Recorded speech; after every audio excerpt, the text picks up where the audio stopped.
Morning everyone, welcome to পিকুস blog and lifestyle. তোমরা সকলে কীরকম আছো? আশা করছি ভালো আছো। আমিও বেশ ভালো আছি। সকাল থেকে আমি আমার ব্লগটা শুরু করলাম, তোমরা কিন্তু অবশ্যই কন্টিনিউ করতে থাকো। তো দেখতেই পাচ্ছ, এদিকে আমার ভাত হয়ে গেছে, ডালটা নামাবার মুখে। সমস্ত সবজি দিয়ে ডাল করেছি, উচ্ছে ভেজেছি, বেগুন ভেজেছি, আর বাকি রইল চিকেনটা করতে। এইদিকে দেখো দইটা বের করে নিলাম। আজকে ভাবলাম একটু দই চিকেন করব, আর আমাদেরও একটু বেরানোর কথা আছে, মানে মেয়ে আর আমি বেরাবো। একজনের বার্থডে আছে ছোট বাচ্চার, সেই বাড়িতেই যাব। তো রান্নাবান্না করলাম, সমস্ত কাজ করলাম গুছিয়ে, তারপরে এই যে বেরোচ্ছি। সকাল থেকেই প্রচণ্ড পরিমাণে ঝিরিঝিরি করে বৃষ্টি হচ্ছে। জোরে যে মুষলধারে হচ্ছে সেরকমটা না, ঝিরঝির করে বৃষ্টি হতেই রয়েছে। বেরাবার মুখেতেও দেখি বৃষ্টি হচ্ছে, তাই বরকে বললাম তুমি একটু টোটোতে তুলে দিয়ে আসো, তারপরে চলে আসো। মেয়েকে ভাবছি যে কি করে নিয়ে যাব, ভিজে টিজে যদি যায়। তো বর বলল রেনকোটটা পরিয়ে নাও, তো মাথাটা আর গাটা ভিজবে না। আর ওর তো ব্যাগে সবসময় কোথাও বেরালেই আমি ব্যাগের মধ্যে 2-3টে করে জামা নিয়ে নিই, কারণ মেয়ের একটা মানে বদ অভ্যাস বলতে পারো, যে রাস্তায় বেরিয়ে একটু ঝাঁকুনি হলেই বমি করতে শুরু করে। যার জন্য সবসময় আমি চেষ্টা করি যে জামা নিয়ে বেরাবার। ওই যে ও যে স্কুলেও যায়, স্কুলের ব্যাগে পর্যন্ত ওর জামা থাকে, আর আমার ব্যাগেও জামা থাকে। যে কোনো কারণে যদি ওর জামাটা মানে কোনো কারণে ও যেটা পরেছে সেটা ভিজে গেলে আমারটা পরবে, এরকমটা। যাই হোক, যেখানে আসবার কথা ছিল চলেও এসেছি। এসে আমরাই দুজনে আগে এসেছি, রানিদি আর আমি যেহেতু একসাথে এসেছি, সেহেতু আমরা দুজন অনেক আগে আগে চলে এসেছি। এসে আমরা গল্প করছি বসে বসে, পরপর সব ঢুকছে। তো বার্থডে ছিল আমারই এক বান্ধবীর মেয়ের, ওর 5 বছরের জন্মদিন। আর এদিকে দেখো দুজনকে বলছি তোমরা দুজনে ঠিক করে বসো, আমি ভিডিও করব। দুজন দুজনের দিকে তাকিয়ে হাসছে। তো দেখতেই পাচ্ছ যে দুজনে কি মজা করছে, বেশ ভালো লাগে। বাড়িতে থাকতে তো সেরকমভাবে এরকম আনন্দ করা হতোও না, কারণ ওর পাপা যেহেতু মালদায় থাকতো, আমি কলকাতায় থাকতাম। তো ওর পাপা যখন যেত বাড়িতে তখন একটু ঘুরতে যাওয়া হতো। আর ওর পাপা যেহেতু থাকতো না, সেহেতু বেশিরভাগ নেমন্তন্ন বাড়িতেও যাওয়া হতো না। আমার ছোট বাচ্চা নিয়ে যাওয়া হয়। আর আমার মেয়ের তো সবসময়ই একটু সমস্যা ছিল, সমস্যা বলতে বেশি ভিড়ভাট্টার মধ্যে গেলে ওর সাফোকেশন হতো। তো এখন দেখছি আস্তে আস্তে জিনিসগুলো অনেকটাই ওর মানে ভালো হয়ে যাচ্ছে জিনিসগুলো, যে ও ভিড়ভাট্টার মধ্যে একটু আধটু যেতে পারে। তবে খুব একটা ভিড় হলে ও খুবই অস্থির অস্থির করতে থাকে। তো দেখো এই যে নিধি, তো যার মেয়ের বার্থডেতে এসেছি, ও সবাইকে কোল্ড ড্রিঙ্কস দিচ্ছে। আমরা পাশের ঘরে বসেছি, আর বাচ্চাগুলো কোল্ড ড্রিঙ্কস পেয়ে এত আনন্দ হয়েছে সে বলবার মতো না। বিশেষ করে আমার মেয়ে যখনই হাতে পেয়েছে, ও কিছুতেই ঘরে ঢুকতে চাইছিল না। ও মনে করছিল যে আমি ওর থেকে হাত থেকে নিয়ে নেবো, বকা দেবো, ও ভয়ে ঢুকতে চাইছিল না। তো আমি কখনো কোথাও ঘুরতে গেলে তখন আর কোনো কিছু আমি বলি না, যেখানে যা খাওয়ার হয় আমি চেষ্টা করি যে ও খাক, কিছু বলবো না যতক্ষণ না কোনো সমস্যা হচ্ছে। আর তারপরে দেখো সবাই আসলো, এক এক করে আসতে শুরু করলো সবাই। তারপরেই কিন্তু কেকটা কাটলাম।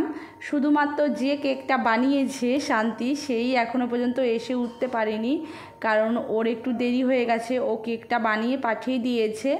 তো ও বললো যে তোরা কেক কাটিং করে নে, তারপরে আমার একটু যেতে দেরি হবে। তো বাচ্চাগুলো তো আর বসে থাকতে পারবে না অনেকক্ষণ, তো ওই জন্য কেকটা কাটিং মানে করতে বসিয়ে দিয়েছে। এর মধ্যে অনুরাগও নেই। যাই হোক, দেখো ও সবাইকে কিন্তু কেকটা কেটে ও কেকটা খাইয়ে দিচ্ছে। তো দেখো ভালো লাগে না বলো? বেশ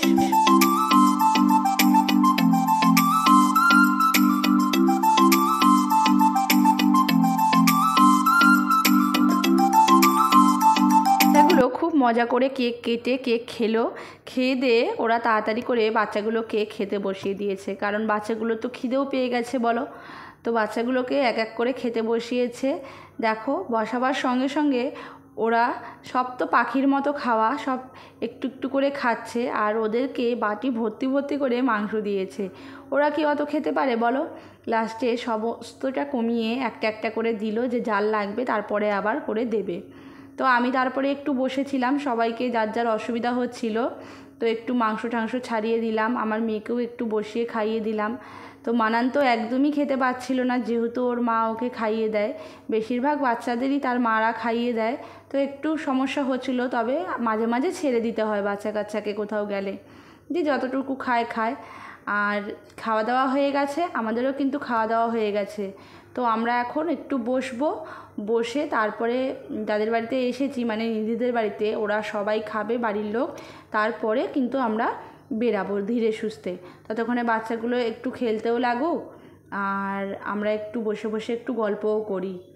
তো এদিকে দেখো বসে গল্প করছি আমরা, বেশ ভালো লাগছে। আর বৃষ্টিটা কিন্তু এখনও পর্যন্ত কন্টিনিউ হতেই রয়েছে, কমছে না। আর এইদিকে আমি আমার বান্ধবীকে শান্তিকে বলেছি তুই একটু, ওরা খাচ্ছে যে, ওদের বাড়ির লোকের ভিডিও করতে।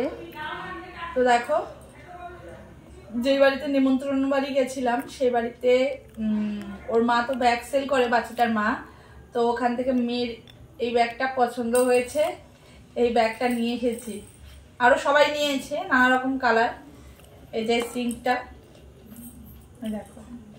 আর সবচেয়ে বেশি যেটা ভালো লেগেছে, প্রত্যেকটা বাচ্চাকে ছোট্ট করে একটা গিফট দিয়েছে, যেটা খুবই ভালো, মানে ওইটা তো আমার খুবই ভালো লেগেছে। দেখো এটার মধ্যে কি আছে, আমি এখন এটা তো ক্যাডবেরি আছে জানি, এটার মধ্যে কি আছে জানি না। এটা পেন্সিল রয়েছে, দাঁড়াও খুলে দেখাই। হ্যাঁ, এটার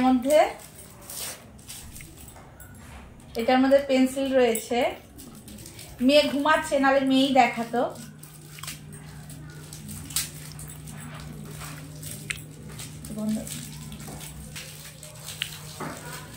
এই দেখো,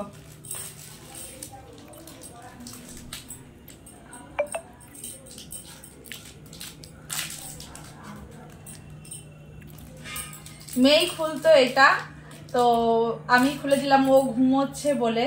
তো দেখো গিফটটা খুব সুন্দর, সত্যি খুব সুন্দর হয়েছে, আমার তো খুবই ভালো লেগেছে। বিশেষ করে এটা দেখে মেয়ে এত আনন্দ পাবে সে বলবার মতো না। দেখো এই ব্যাগটা প্রথমে আমি ভাবছিলাম যে পরে গিয়ে নেব, বুধবার তো যাবই, ওর পরীক্ষা শুরু হবে। তো কিছুতেই স্থির হতে দিচ্ছে না, এটা নেবে কি নেবে, এটা নিতেই হবে। তো এটা তো এত বায়না করছিল কি না নিয়ে আর থাকা গেল না। ব্যাগটা সত্যি খুব সুন্দর, কিউট, আর এটা খুব ভালো লেগেছে। তো নিধি জানি ভিডিওটা দেখবে, তখন থ্যাংক ইউ বলা হয়নি। তো থ্যাংক ইউ ছোট বাচ্চাদের এই সুন্দর সুন্দর গিফট দেওয়ার জন্য, অনেক ধন্যবাদ তোকে। তো তোমরা তো দেখতেই পেলে যে কতটা আনন্দ করলাম। তো তোমাদের সবটাই শেয়ার করলাম, যতটা পারলাম, যতটুকু পারি আনন্দ করি তোমাদের সাথে। অবশ্যই আমি চেষ্টা করি যে সবটুকু শেয়ার করবার জন্য। যাই হোক, তো অনেকটা বড় হয়ে গেছে ভিডিও, আর বেশি বড় করব না, তাহলে তোমাদের কিন্তু একদমই ভালো লাগবে না দেখতে। তো ভিডিওটা আমি এখানেই শেষ করছি।